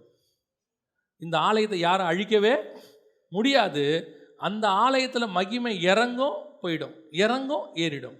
ஆனால் இந்த ஆலயத்தில் தேவன் தங்கி தாபரித்து வாசம் பண்ணுகிறார். அல்லேலூயா. நீங்களும் நானும் தான் அந்த ஆலயம், இயேசு உண்டாக்கின ஒரு ஆலயம். எப்படி இருக்கிறோம் பாருங்க. இந்த ஆலயம் ஜீவனுள்ள ஆலயம். அந்த ஆலயம் கற்களால் செய்யப்பட்டது, இந்த ஆலயம் பரிசுத்த ஆவியினாலே செய்யப்பட்டது. இந்த ஆலயம் மறுரூபமாகும். அந்த ஆலயம் ஒரு தடவை இடித்து இன்னொரு தடவை சிறுபாபேலில் கட்டப்பட்டது. இந்த ஆலயம் ஒரே தடவை மறுரூபமாகி பரலோக ராஜ்யத்திலே காணப்படும். அல்லேலூயா. எனக்கு இந்த செய்தியை எடுத்துகிட்டு இருக்கும்போது ஒரு காரியம் ஆண்டவர் உணர்த்தினார். வாசிங்க, யோவான் எழுதின சுவிசேஷம் 12ஆம் அதிகாரம் 20வது வசனத்தை வாசிங்க. யோவான் 12:20 வாசிங்க. பண்டிகையில் ஆராதனை செய்ய வந்தவர்களில் சில கிரேக்கர் இருந்தார்கள். அவர்கள் கலிலேயா நாட்டு பெத்சாயிதா ஊரானாகிய பிலிப்புவினிடத்தில் வந்து, ஐயா, இயேசுவை காண விரும்புகிறோம் என்று அவனை கேட்டுக்கொண்டார்கள். பிலிப்பு வந்து அதை அந்திரேயாவுக்கு அறிவித்தான். பின்பு அந்திரேயாவும் பிலிப்புவும் அதை இயேசுவுக்கு அறிவித்தார்கள். அப்பொழுது இயேசு அவர்களை நோக்கி, மனுஷகுமாரன் மகிமைப்படும்படியான வேளை வந்தது. ஏன் இப்படி சொல்றாரு? ஒருத்தர் உங்களை பார்க்க வந்திருக்கிறாங்கன்னா என்ன பதில் சொல்லணும்? ஐயா, உங்களை பார்க்க கிரேக்கர்கள் சிலர் வந்திருக்கிறாங்க அப்படின்னு சொன்னால் என்ன சொல்லணும்? வான்னு சொல்லணும். இப்போ நேரம் இல்லைன்னு சொல்லணும். ஏதாவது ஒன்று தானே சொல்லணும். கிரேக்கர்கள் வந்திருக்கிறார்கள் என்று அவர்கள் அறிவித்த உடனே அப்பொழுது இயேசு அவர்களை நோக்கி, மனுஷகுமாரன் மகிமைப்படும் வேளை வந்தது. ஏன் திடீர்னு இப்படி சொல்றாரு அப்படின்னு கேட்டிங்கன்னா, இயேசு கிறிஸ்து அனுப்பப்பட்டது யூதர்களுக்கு, இஸ்ரவேலுக்கு. இவர்தான் உடன்படிக்கை பெட்டி, இவர்தான் ஆசாரிப்பு கூடாரம், இவர்தான் தேவனுடைய ஆலயத்தினுடைய மாடல். இப்போ இயேசு இடிக்கப்பட போகிறார். இடிக்கப்பட போகும்போது இவரை யார் வந்து காண விரும்புகிறார்கள்? இவரை சாகடிக்க விரும்புகிறார்கள். புறஜாதியார் இவரை காண விரும்புகிறார்கள். இதோடைய அர்த்தம் என்னன்னா, யூதர்கள் கையிலிருந்து ஆலயம் புறஜாதியார் கைக்கு போகிற நேரம் வந்துடுச்சுன்னு அர்த்தம். இயேசு சொல்றாரு, மனுஷகுமாரன் மகிமைப்படும் வேளை வந்தது. என்னை கொண்டு போய் இப்போ எங்கே ஒப்படைக்க போகிறாங்க? புறஜாதியார் கையில் ஒப்படைக்க போகிறாங்க. என்னை ஒப்படைச்சு ரோமர்கள் அடித்து சாகடிச்சுடுவாங்க. அதற்கு பிறகு நான் எங்கே போயிடுவேன்? என்னை பார்க்க ஆசைப்பட்ட புறஜாதியார் கையில் போயிடுவேன். அதனால தான் இப்போது வெளிப்படுத்தின விசேஷத்தில் உள்ள 7 ஆலயம் இருக்குது. நம்ம தெரியும் 7 சபைகள் இருக்குது. எபேசிலிருந்து லவோதிக்கேயா வரைக்கும் 7 புறஜாதியார் கையில் தான் இருக்கும். அந்த 7 சபை, எபேசு, சிமிர்னா, பெர்கமு, சர்தை, தியத்தரா, லவோதிக்கேயா, பிலடெல்பியா, 7 சபையும் நீங்கள் பார்த்தீங்கன்னு சொன்னால் துருக்கி பக்கத்தில் தான் இருக்கும். எருசலேமுக்குள்ளே இருக்காது, இஸ்ரவேலுக்குள்ளேயே இருக்காது. அவருடைய அர்த்தம் என்னென்னா, தேவனுடைய ஆலயம் இடிக்கப்பட்டு இப்போ சபை ஆலயம் எங்கே போயிருச்சு? புறஜாதியார் கைக்கு போயிருச்சுன்னு அர்த்தம். அதான் கிரேக்கர்கள் பார்க்க வந்தார்கள். புறஜாதியார் ரிசீவ் பண்ண வந்துட்டாங்க. இவரை காண விரும்புகிறோம். யூதர்கள் பார்க்க விரும்பல, அப்புறப்படுத்தும்ங்கிறான் இயேசுவை என்ன செய்கிறான்? அப்புறப்படுத்தும். இப்போ புறஜாதியார் சொல்றாரு, நாங்கள் காண விரும்புகிறோம். இதுதான் நீங்களும் நானும் ஆலயத்தை பெற்றுக்கொண்ட இடம். அந்த ஆலயம் நம்ம கைக்கு மாறுது. இப்போ இயேசு சொல்றாரு, மனுஷகுமாரன் மகிமைப்படும் வேளை வந்தது. அப்படித்தான் உங்களையும் என்னையும் கர்த்தர் உருவாக்கி இருக்கிறார். நீங்களும் நானும் எவ்வளோ விசேஷித்த ஆலயம் பாருங்க. அவர்கள் உண்டாக்கின ஆலயம், சாலமோன் உண்டாக்கினது நேபுகாத் நேச்சரால் இடிக்கப்பட்டுருச்சு. அவ்வளோதான் அந்த ஆலயத்தினுடைய டியூரேஷன் டைம், அவ்வளோதான். அதற்கு பிறகு செருபாபேல் கட்டப்பட்டது, ரோமர்களால் இடிக்கப்பட்டது, அதுக்கும் அவ்வளோதான் டைம். ஆனால் தேவன் உண்டாக்கின இந்த ஆலயம் 2000 வருஷமாய் பூமியில் இருக்கிறது. இது இடிக்கப்படவே முடியல.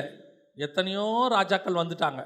ரோமர்கள் ஆரம்பித்து பைசாண்டியர்கள்லேருந்து இன்னைக்கு இருக்கிற வரைக்கும் எத்தனையோ பேர் இந்த கிறிஸ்தவத்தை இல்லாமல் ஒழிக்க பண்ணணும், கிறிஸ்தவங்களே இருக்கக்கூடாதுன்னு என்னென்னவோ சட்டம், என்னென்னவோ திட்டம், என்னென்னவோ பிளான், எப்படியோ முட்டுக்கட்டை என்னென்ன வேணால் பண்ணி பார்க்கட்டும். ஆனால் இந்த ஆலயத்தை ஒரு செங்கலை கூட அவர்களால் எடுக்க முடியாது. செங்கல்னா நான் சொல்கிறது கட்டடத்தை அல்ல, நம்மளிருந்து எதையும் எடுக்க முடியாது. காரணம், இது இயேசு கட்டின ஆலயம். இது எல்லா ஆலயத்தை விட மேலான ஆலயம், பெரிய ஆலயம், மகிமையின் ஆலயம். சாலமோனிலும் பெரியவர் நம்ம கூட இருக்கிறார். காரணம், அவர் கட்டின ஆலயம் இது. அப்படின்னா உங்களை என்ன எவ்வளோ மகத்துவமாக கர்த்தர் வச்சிருக்கிறார் பாருங்க. அப்போ நாம் எவ்வளோ ஆசீர்வாதம் பாருங்க. இப்போ பரலோகத்துக்கு போகிறோம். பரலோகத்தில் போனால் எந்த ஆலயம் இருக்குது தெரியுமா? எந்த ஆலயம் இருக்குது? வாசிங்க. வெளிப்படுத்தின விசேஷம் 15ஆம் அதிகாரம் 5வது வசனத்தை வாசி. சாட்சியின் கூடாரமாகிய ஆலயம் திறக்கப்பட்டது. உங்களை என்னையும் பற்றி தான் அங்கே சொல்லப்பட்டிருக்கிறது. சாட்சியின் கூடாரமாகிய ஆலயம். ஆனால் புதிய எருசலேமை பொறுத்த வரைக்கும் இந்த பூமியில் அதுக்கப்புறம் ஆலயமே இல்லை. 3வது ஆலயமும் கட்டுவாங்க, அதையும் என்ன பண்ணிடுவாங்க? இடிச்சிருவாங்க. அந்தி கிறிஸ்து காலத்தில் கட்டப்பட்டு அது இடிக்கப்பட்டுரும். அதுக்கு பிறகு ஆலயம் இருக்காது.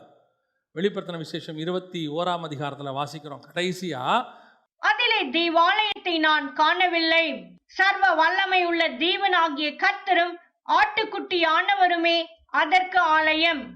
அப்ப தேவன் தான் ஆலயமா இருக்கிறாரு. நீங்களும் நானும் சாட்சியின் கூடாரமாக இருக்கிறோம். நாம தான் அங்கே இருக்க போறோம். நாம பரலோகத்தில் இருப்போம். இந்த ஆலயம் எங்க இருக்கும்? பரலோகத்தில் இருக்கும். இயேசுவாகிய ஆலயமும் எங்க இருக்கும்? பரலோகத்தில் இருக்கும். ஆனால் சாலமோன் கட்டின ஆலயம் பரலோகத்தில் இருக்காது. எந்த ஆலயமும் இருக்காது. அப்போ நீங்களும் நானும் தேவன் உண்டாக்கின ஆலயம். இது நித்திய ஆலயம், இது மகிமையின் ஆலயம். அப்படின்னா உங்களுக்கும் எனக்கும் எவ்வளோ விசேஷம் இருக்குது பாருங்கள். இன்றைக்கி ஆண்டவர் நம்மளை ஆலயமாக வச்சிருக்கிறாரு. நமக்கு அந்த அந்த விஷயம் நமக்கு தெரியுதா? நாம் அதை புரிஞ்சுக்கிறோமா? இவ்வளவு விசேஷமாக கர்த்தர் என்ன உண்டாக்கி இருக்கிறார் நம்ம தெரிஞ்சுக்கிறோமா? சாலமோன் உண்டாக்கின ஆலயத்துக்கு கொடுக்குற இம்பார்ட்டன்ஸ் கூட இப்போ நம்ம எந்த ஆலயத்துக்கு கொடுக்கறது இல்லை, நம்ம ஆலயத்துக்கு கொடுக்குறது. நான் சொல்கிறது நம்முடைய சர்ச்சை சொல்லலை, நான் சொல்கிறது நம்மளை பற்றி சொல்கிறேன். சாலமோன் தேவாலயத்துக்கு யூதன் அவ்வளோ வைராகியம் பாராட்டுறானே, திருப்பி கொண்டு வரணும்னு நினைக்கிறான். திருப்பி அந்த இடத்துல நாங்கள் எல்லாத்தையும் கட்டுவோங்கிறான். முதல் முறை இடிக்கப்பட்ட பிறகு 2வது முறை கட்டியே ஆகணும்னு நெகேமியா வரைக்கும் துக்கமாக இருக்கிறாங்க. எல்லாரும் அதை கட்டி முயற்சி பண்ணுறாங்க. அப்படி இருக்கும்போது இந்த ஆலயம் அதை பார்க்கலாம் மேலான ஆலயம். இது அதை விட மகிமையானது.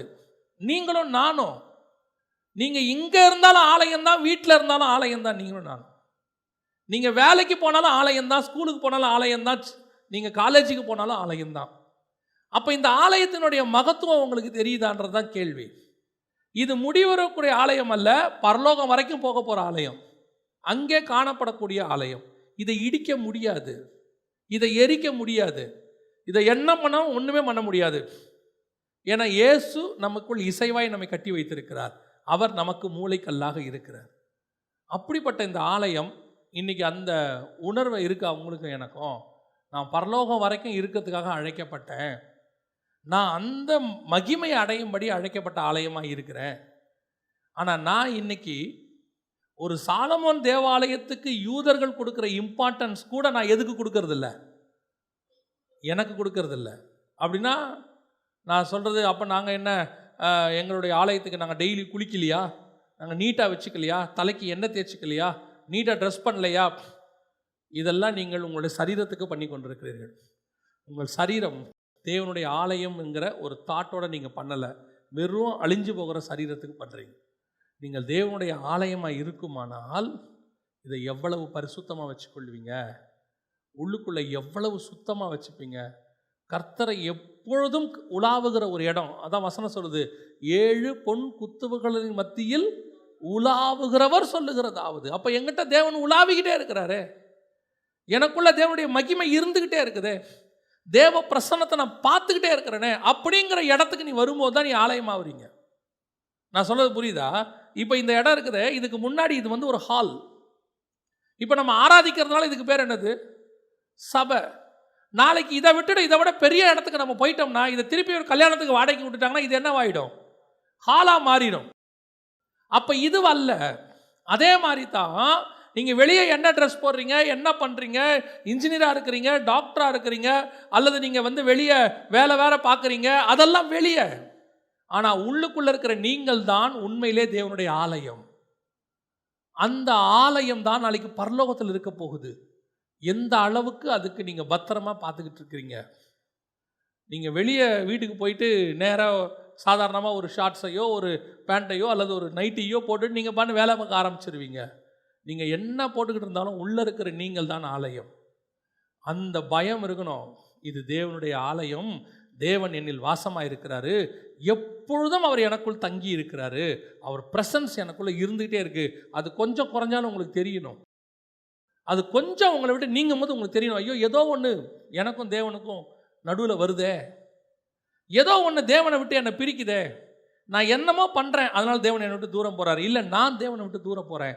இது உங்களுக்கு உணரணும். நீங்கள் தேவனுடைய ஆலயன்றது அப்போ தான் தெரியும்.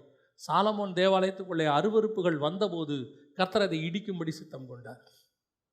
செருபாபேல் ஆலயத்துக்குள்ளே அருவருப்புகள், புறா விற்கிறான் உள்ளே வந்தான், காசுக்காரன் உள்ளே வந்தான், கர்த்தர் இடிச்சு போடுறான்ட்டார். ஒரு கல்லின் மேல் ஒரு கல் இல்லாதபடிக்கு இடிக்கப்பட்டு போகும். ஆலயத்துக்குள்ளே கர்த்தருக்கு பிரியமில்லாதது வந்த உடனே அது இடிக்கப்பட்டு போகும். அதே மாதிரி தான் உங்களுக்குள்ளே எனக்குள்ளேயே கர்த்தருக்கு பிரியமில்லாதது வரும்போது அது இடிக்கப்பட்டு போகும். நான் பரலோகம் வரைக்கும் இருப்பதற்காக அழைக்கப்பட்டேன், நான் பரலோகத்தில் காணப்படுவதற்காக அழைக்கப்பட்டேன். அங்கே சாட்சியின் கூடாரமாகிய ஆலயம் காணப்பட்டதுன்னு இருக்கு. நான் அங்கே போய் நிற்கணும். அப்படின்னா எனக்குள்ள கர்த்தருக்கு பிரியமில்லாத எதுவும் வரக்கூடாது. அவர் ஆலயமாக இருப்பார், நான் கூடாரமாக இருப்பேன். அவர் மணவாளனாக இருப்பார், நான் மணவாட்டியாக இருப்பேன்.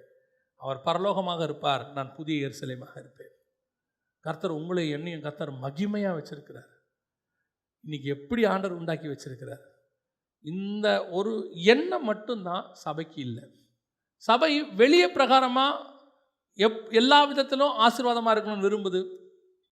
எல்லா விதத்திலும் நீங்கள் ஆசீர்வதிக்கப்படணும் தான், நான் இல்லைன்னு சொல்லலை. நிறைய தேவைகள் இருக்குது. அதாவது நம்முடைய அன்றாட லைஃபுக்கே தேவைகள் நிறையா இருக்குது. ஒரு பிள்ளைக்கு ஃபீஸ் கட்டணும், வீட்டு வாடகை கட்டணும், வண்டிக்கு வாகனத்துக்கு நம்ம பெட்ரோல் போடணும், எல்லாம் இருக்குது, நான் இல்லைன்னு சொல்லலை. இதை விட நீங்கள் அதிகமாக கான்சன்ட்ரேட் பண்ண வேண்டியது இதுதான். ஏன்னா இது ஒரு நாள் முடிஞ்சு போகும். இதுதான் முடியாதது. உங்களை என்னையை நம்பி ஆலயமாக கர்த்தர் வச்சிருக்கிறார். நம்ம எல்லாம் அவருக்குள் இசைவாய் கட்டப்பட்டிருக்கிறோம்.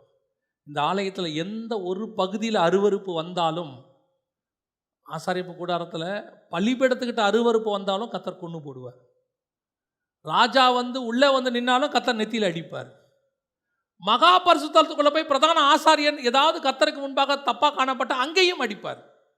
ஆலயத்தில் எந்த பகுதியில் தப்பு நடந்தாலும் கர்த்தர் அடிப்பார். அப்போ நீங்களான ஆலயம்னா என்னுடைய ஆலயத்துக்குள்ள எந்த பகுதியிலும் கர்த்தருக்கு பிரியமில்லாது நடக்கக்கூடாது. இல்லை, அது சரீரமாக இருக்கட்டும், ஆத்மாவாக இருக்கட்டும், ஆவியாக இருக்கட்டும், அல்லது கண்களாக இருக்கட்டும், ஜீவன் நம்முடைய மாம்சமாக இருக்கட்டும், அல்லது நம்முடைய எண்ணங்களாக இருக்கட்டும், சிந்தனைகளாக இருக்கட்டும், எல்லாமே கர்த்தருக்கு முன்பாக சுத்தமாக காணப்பட வேண்டும்.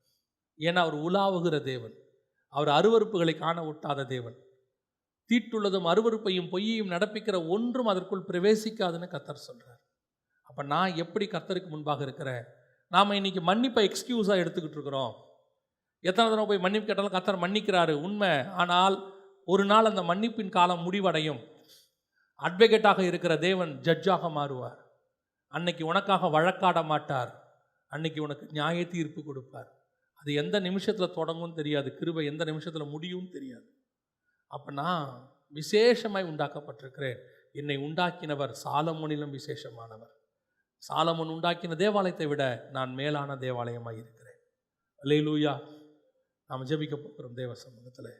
ஆண்டவர் நோக்கி பார்க்க போகிறோம். எல்லாம் தேவனுக்கு முன்பாக எழுந்திருப்போமா?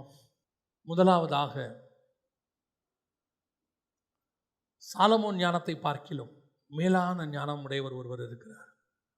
சாலமோனுடைய ஞானம் ஒரு நாள் அவன் வீழ்ச்சிக்கு வழிவகை செஞ்சிருச்சு.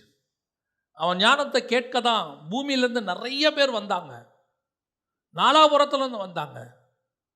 அவர்கள் அந்த ஞானமே ஒரு நாள் அவனுக்கு வீழ்ச்சியாக போயிடுச்சு.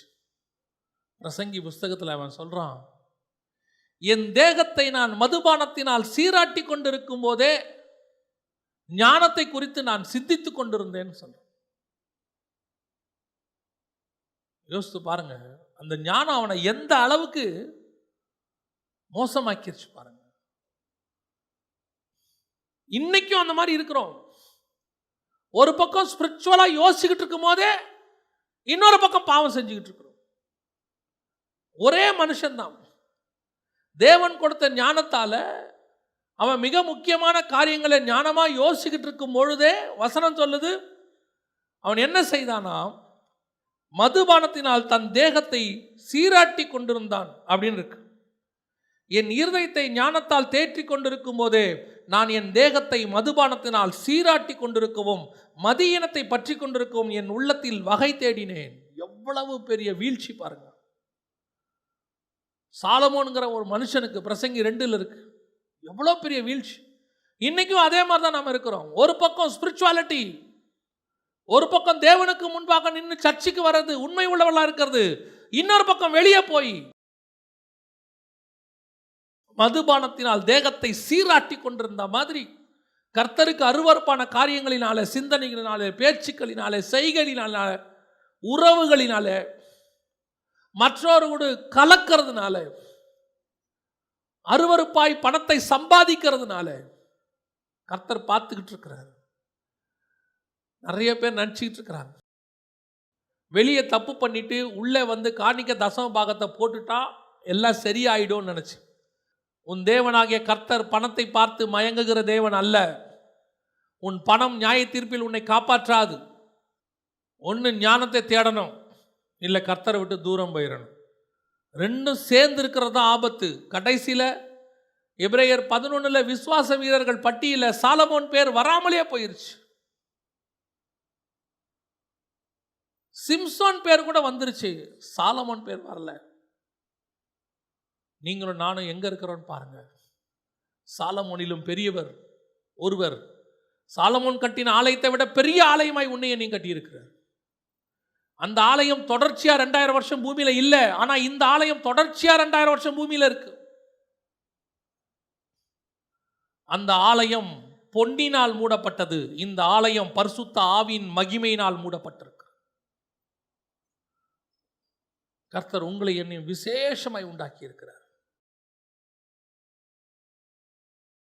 அவனுடைய ஆலயம் பூமியோடு கூட அழிந்து போச்சு. நம்முடைய ஆலயம் நீங்களும் நானுமோ என்றால் பரலோகத்திலே காணப்படுகிறவர்களாக இருக்கிறோம். ஆண்டவர்கிட்ட ஒப்பு கொடுங்க. ஆண்டவரே, நீங்க எங்களை விசேஷமா உண்டாக்கிட்டீங்க, ஆனா எங்க ஆலயம் எப்படி இருக்கு? நீங்கள் தங்கி இருக்கிற இடமா இருக்குதா? பரிசுத்த ஆவி உங்களுக்குள் வாசமாய் இருக்கிறார்னு இருக்குது. பரிசுத்த ஆவி வாசமா இருக்கிறாரா? ஒன்று தெரிஞ்சுக்கொள்ளுங்க, உங்களுக்குள்ள கர்த்தருடைய சாட்சியின் வாசனை வீசினாதான் அவர் வாசமா இருப்பார். உனக்குள்ள பாவத்தினுடைய துர்நாற்றம் வீசுச்சுன்னா தேவன் எப்படி வாசமா இருக்க முடியும்? நீங்க அதுக்கு காரணங்கள்லாம் சொல்றீங்க.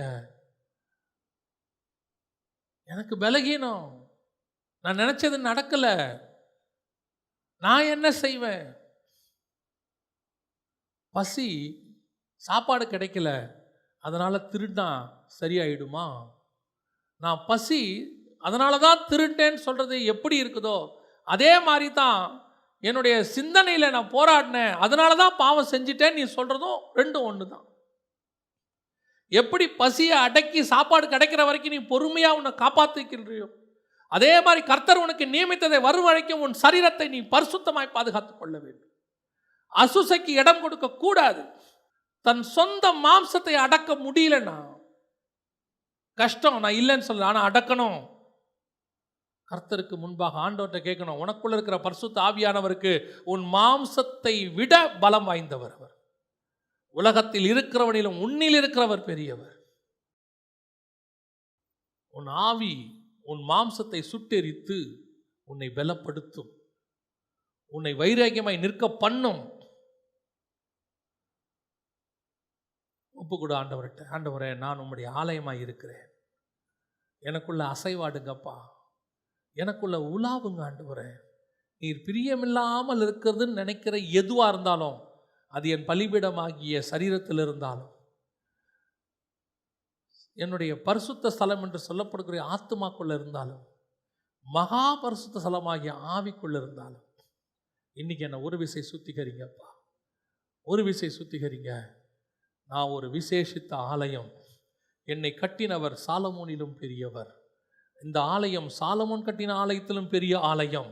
நான் பரலோகத்திலே காணப்பட போகிறேன். ஒப்பு கொடுப்போமா? தேவ சமூகத்தில் ஒப்பு கொடுத்து இன்னைக்கு ஜெபிக்க விரும்புகிறவங்கள அவங்க கரங்களை ஆண்டவருக்கு நேராக உயர்த்தி ஆண்டவர்கிட்ட சொல்லுங்க, ஆண்டவரே, என்னை ஒரு விசை உம்முடைய ஆலயமாய் பிரதிஷ்டை பண்ணுங்கப்பா. ஆண்டவரே, இந்த மீண்டும் என்னை சுத்திகரிங்க ஆண்டவரே. ஒரு விஷயம், உடைய விலையேற பெற்ற ரத்தம் என்னை சுத்திகரிக்கட்டும் ஆண்டவரே. எங்கள் சர்வ வல்லமை உள்ள தகப்பனே, கரங்களை உயர்த்தி ஜெபித்து கொண்டிருக்கிற ஒவ்வொருத்தருக்காய் நாங்கள் ஜெபிக்கிறோம். மகிமை உள்ள கரத்தில் தாழ்த்துகிறோம். இங்கே நாங்கள் யாரும் பூரணவான்கள் அல்ல ஆண்டவரே. எங்கள் பலவீனத்தில் உம்முடைய பலன் பூரணமாய் விளங்கும் என்று பார்க்கிறோமே. அநேக முறை தடுமாற்றம், அநேக முறை வீழ்ச்சி, அநேக முறை எழுந்திருக்க முடியாத தடுமாற்றம், செய்ய வேண்டாம் என்று நினைக்கிற பாவத்தை செய்துவிட்டு போராடி கொண்டிருக்கிற எத்தனையோ பேர் நிற்கிறாங்க ஆண்டவரே. அவங்களுக்குள்ள வாஞ்ச இருக்குப்பா, செய்யக்கூடாதுன்னு சொல்லி. சில நேரங்களில் அந்த பாவங்கள் வந்த உடனே, வீழ்ச்சி அடைஞ்ச உடனே ஒரு குற்ற உணர்வு உமக்கு முன்பாக நிற்பதற்கு கூட கூனி குறுகி போய் நிற்கிறோம் ஆண்டவரே. ஒரு விஷயம், விலையேற பெற்ற ரத்தத்தினால் எங்களை சுத்திகரிங்கப்பா, பலப்படுத்துங்கப்பா, பலப்படுத்துங்கப்பா. எங்கள் மாம்சம் பலவீனது, ஆனால் எங்கள் ஆவியோ உற்சாகம் உள்ளது நாங்கள் அறிந்திருக்கிறோம். ஒரு விஷயம், இங்கே இருக்கிற எங்கள் அத்தனை பேரையுமே நீர் எங்களை பலப்படுத்துங்கப்பா. நீர் வரும்போது மாசற்ற, கரையற்ற, திரையற்ற, குறைவில்லாத மணவாட்டி சபையாக உமக்கு முன்பாக நிற்க கர்த்தர் கிருபை தருவீராக. மகிமையுள்ள கரத்தில் தாழ்த்துகிறோம். எங்கள் ஆண்டவர் இயேசுவின் நாமத்தில் ஒப்பு கொடுத்து ஜெபிக்கிறோம் எங்கள் ஜீவனுள்ள நல்ல பிதாவே.